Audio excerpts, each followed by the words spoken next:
क्या बंगाल में चुनाव हो रहा है या चुनाव के नाम पर खेल चल रहा है? क्यों अलग अलग राज्यों में अलग अलग चरणों में वोटिंग और क्यों हेमंत सोरेन ने सीधा आरोप लगाया यह चुनाव बीजेपी नहीं इलेक्शन कमीशन लड़ रही है? आज की इस रिपोर्ट में खुलेंगे कई बड़े फैसले।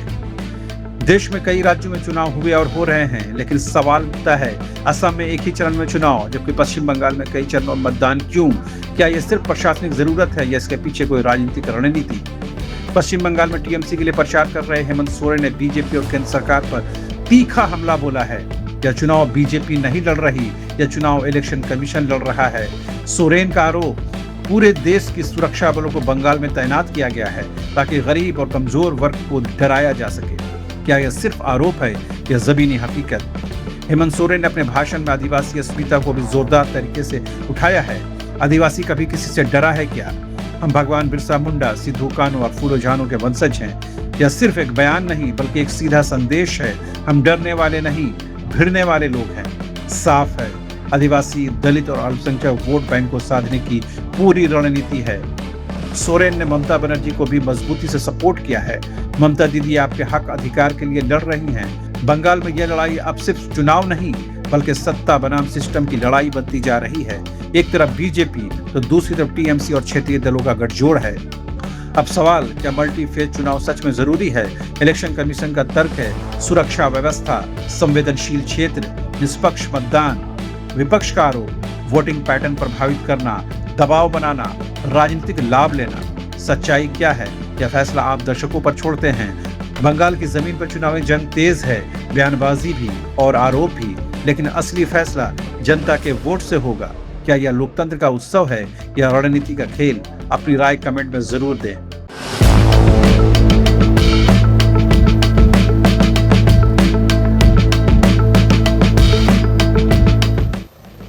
क्या बंगाल में चुनाव हो रहा है या चुनाव के नाम पर खेल चल रहा है?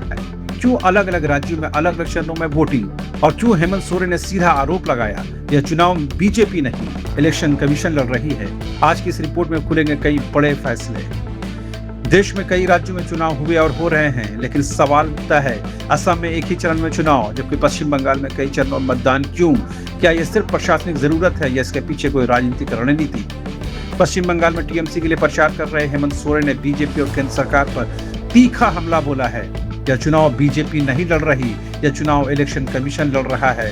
सोरेन का आरोप, पूरे देश की सुरक्षा बलों को बंगाल में तैनात किया गया है ताकि गरीब और कमजोर वर्ग को डराया जा सके। क्या यह सिर्फ आरोप है या जमीनी हकीकत? हेमंत सोरेन ने अपने भाषण में आदिवासी अस्मिता को भी जोरदार तरीके से उठाया है। आदिवासी कभी किसी से डरा है क्या?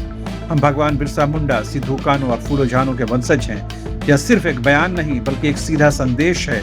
हम डरने वाले नहीं, भिड़ने वाले लोग हैं। साफ है, आदिवासी, दलित और अल्पसंख्यक वोट बैंक को साधने की पूरी रणनीति है। सोरेन ने ममता बनर्जी को भी मजबूती से सपोर्ट किया है। ममता दीदी आपके हक अधिकार के लिए लड़ रही हैं। बंगाल में यह लड़ाई अब सिर्फ चुनाव नहीं बल्कि सत्ता बनाम सिस्टम की लड़ाई बनती जा रही है। एक तरफ बीजेपी तो दूसरी तरफ टीएमसी और क्षेत्रीय दलों का गठजोड़ है। अब सवाल, क्या मल्टी फेज चुनाव सच में जरूरी है? इलेक्शन कमीशन का तर्क है सुरक्षा व्यवस्था, संवेदनशील क्षेत्र, निष्पक्ष मतदान।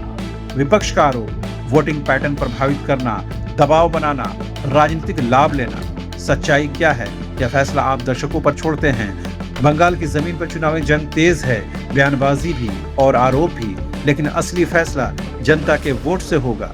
क्या यह लोकतंत्र का उत्सव है या रणनीति का खेल? अपनी राय कमेंट में जरूर दें।